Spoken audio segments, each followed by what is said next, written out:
buenas a todos, estamos hoy en nuestro canal Más Voltio y lo primero que quiero hacer en estos vídeos, que estamos todos aquí, yo me quedo en casa como todos, es agradecer a toda la gente que está trabajando para que nosotros podamos estar en casa a salvo, los médicos, los policías, la gente que está en los supermercados, la gente que está trabajando con los camiones, transportando cualquier tipo de mercancía que necesitamos la gente, etcétera, etcétera. Un aplauso para todos ellos. La verdad es que todos los días a las 8 salgo yo ahí a aplaudir como un campeón y agradecer a toda esta gente el trabajazo que está haciendo ahí en primera línea. Hoy voy a hacer un off topic. Me habéis preguntado en muchas ocasiones, la verdad es que me habéis preguntado muchas veces qué opino de la energía nuclear. Yo sé que esto va a sacar sarpullido a más de uno, se va a empezar ahí, tanto si digo que estoy a favor como si digo que estoy en contra, va a haber gente que me va a atacar, pero yo os voy a exponer mi opinión. Y empecemos con un poco de historia sobre el tema de los reactores nucleares y de dónde vienen y cuál es la historia de la energía nuclear. Partimos del hecho de que la energía nuclear existe, o los reactores nucleares existen, tenemos en la Tierra reactores nucleares simple y llanamente por la guerra, por las bombas atómicas. Durante la Segunda Guerra Mundial, todo el mundo conoce el tema del proyecto Manhattan, en el que los americanos pensaban que los alemanes podían estar trabajando en la bomba atómica y se hace un pueblo, una ciudad llena de ingenieros y se ponen a trabajar a desarrollar la bomba atómica. Muy bien, para desarrollar una bomba atómica hace falta un reactor nuclear. Si no hay un reactor nuclear, no hay bomba atómica. Es decir, es indispensable el hacer un reactor nuclear para poder enriquecer el uranio y conseguir plutonio para hacer las bombas atómicas, ¿de acuerdo? Entonces, inicialmente los reactores nucleares se inventaron para hacer bombas atómicas. Se desarrollaron para eso. Los primeros reactores que se hicieron fueron los de Hanford, que fueron famosos. Creo que es el primer reactor, fueron los primeros reactores nucleares, los de Hanford. Y estos reactores eran para enriquecer plutonio, para hacer bombas atómicas para Estados Unidos. Estos reactores tiraban el agua caliente. Estamos hablando de unos 250 megavatios más o menos de potencia, pero todo el agua caliente, prácticamente todo el agua caliente que se generaba en esos reactores se tiraba al río. No se generaba electricidad, simplemente se enriquecía el uranio, se hacía plutonio para hacer bombas y toda la energía que salía de ese enriquecimiento del uranio se tiraba el agua al río. ¿Vale? Más adelante alguien dijo, coño, pues podemos utilizar ese agua caliente para hacer electricidad. Y dijeron, bueno, pues así, ya que mientras hacemos bombas, también generamos electricidad. Y a raíz de eso se empezaron a hacer reactores nucleares con la idea de generar electricidad para todo el mundo, ¿no? Se dieron cuenta que la energía eléctrica que se generaba era tan brutal que era un bien maravilloso para la sociedad. Y entonces Estados Unidos, en un alarde de buen rollo, una especie de compartió todos esos conocimientos que tenía sobre reactores nucleares para que la gente los pudiese utilizar, los países pues, los pudiesen utilizar para hacer centrales nucleares y producir energía eléctrica. Llamó el famoso Átomos para la Paz y se compartieron todos esos conocimientos para hacer un reactor nuclear. Luego, más adelante, se dieron cuenta de que esos reactores eran muy inestables. Utilizaban agua y grafito como moderador de la reacción nuclear y hubo un tío que se llamaba Edward Teller que descubrió y se dio cuenta de que estos reactores eran muy, muy peligrosos. Y ahora vamos a hablar de los dos accidentes más famosos que todo el mundo habla de ellos. Es el tema de los dos accidentes que ha habido, del de Chernóbil y el de Fukushima, que son los dos accidentes más famosos y el por qué se produjeron y el por qué es muy difícil que se vuelvan a producir. Empecemos por el primero y más famoso, el accidente de Chernóbil.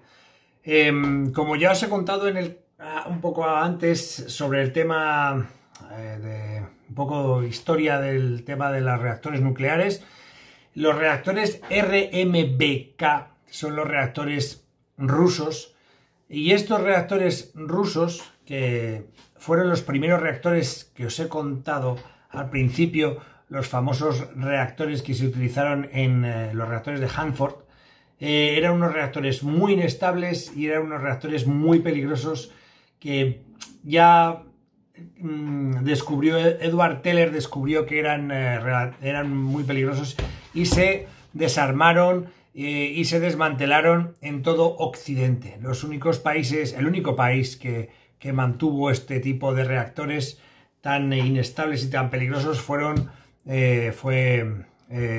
Rusia, con que fue el reactor que explotó en Chernóbil.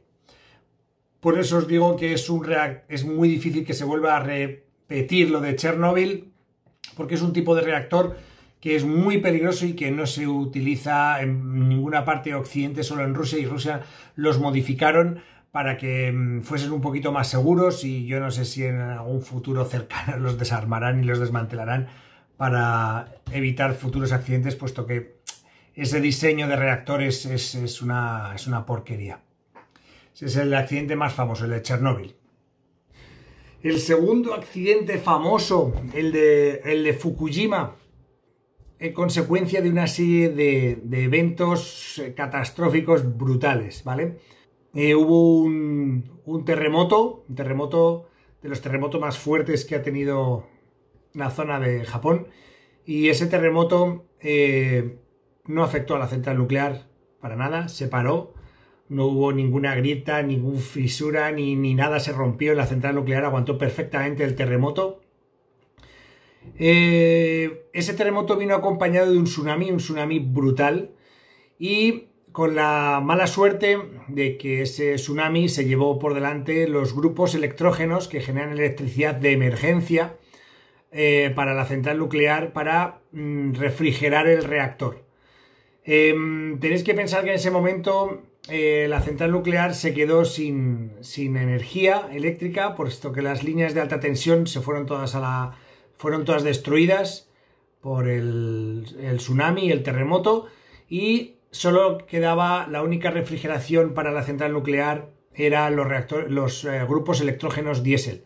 Estos grupos electrógenos diésel lo que hacen es generar electricidad de emergencia, que es como los hospitales, y generan electricidad para que las bombas de los reactores refrigeren el núcleo, puesto que aunque el reactor esté apagado, aunque se han metido todas las barras para apagar el reactor, esos grupos electrógenos se los llevó el mar, y entonces el reactor dejó de refrigerarse. Al final lo que pasó es que subió muchísimo la temperatura, se empezó a producir la electrólisis del agua del reactor, y se empezó a generar hidrógeno y oxígeno.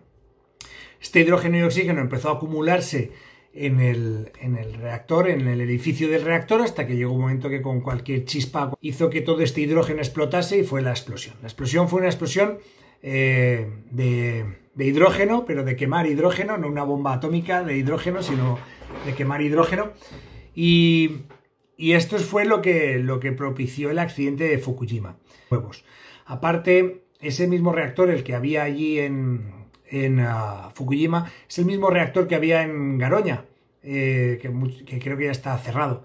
Y esta gente que vio ese problema, que podía existir ese problema, se modificó el de Garoña y se le puso un filtro de carbono especial para disipar todo ese hidrógeno y oxígeno en caso de que pasase exactamente lo mismo. Por lo que es muy difícil, en aquella zona también de Fukushima había muchos más reactores, había muchas más centrales nucleares, y el único que tuvo ese incidente o que tuvo ese accidente fue el de Fukushima, pero no tiene nada que ver, es mucho más leve, menos dramático a nivel de contaminación radiológica que el de Chernóbil. Por lo tanto, en los reactores de hoy en día ese problema tampoco lo tendríamos. Finalmente os quería hablar de los famosos residuos nucleares. ha evolucionado muchísimo el tema de los residuos nucleares. Antes prácticamente solo se aprovechaba el 50% del combustible nuclear, 50% por ahí, incluso a veces al principio incluso menos. Y ahora se aprovecha un 96% del combustible nuclear, por lo tanto aproximadamente de residuos nucleares hay un 4% de todo el combustible nuclear que se mete en los reactores. No solo eso, sino que ese 4% que queda restante, hay países como Francia que están empezando a reciclar ese combustible nuclear, esos desechos nucleares, que ese 4%, 6% que no se termina de consumir en el reactor nuclear, pero han llegado al punto de poder reciclarlo y volverlo a meter otra vez en el reactor. Por lo tanto, los residuos nucleares están bajando mucho. Durante los 2 primeros años, que es cuando más activo están esos residuos nucleares, se guardan en la central, en el reactor, en la piscina que hay al lado del reactor. Y todavía no tenemos tecnología para llegar a deshacernos 100% de esos residuos nucleares, pero es cuestión de tecnología y es cuestión de tiempo, de que lo consigamos. Tiempo que no sé si llegaremos a tener si seguimos echando dióxido de carbono y mierda a la atmósfera. Estos residuos nucleares están contenidos, están controlados, cosa que no pasa con todos el humo de todas las cosas que quemamos.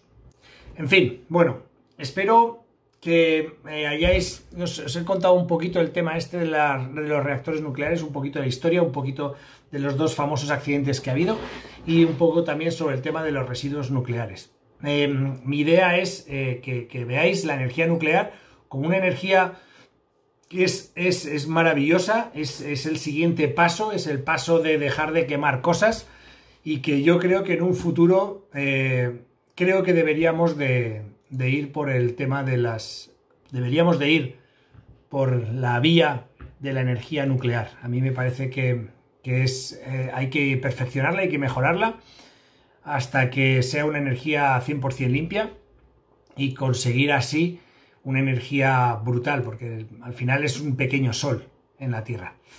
Bueno, un saludito desde aquí, desde nuestro canal Más Voltio. ¡Chao!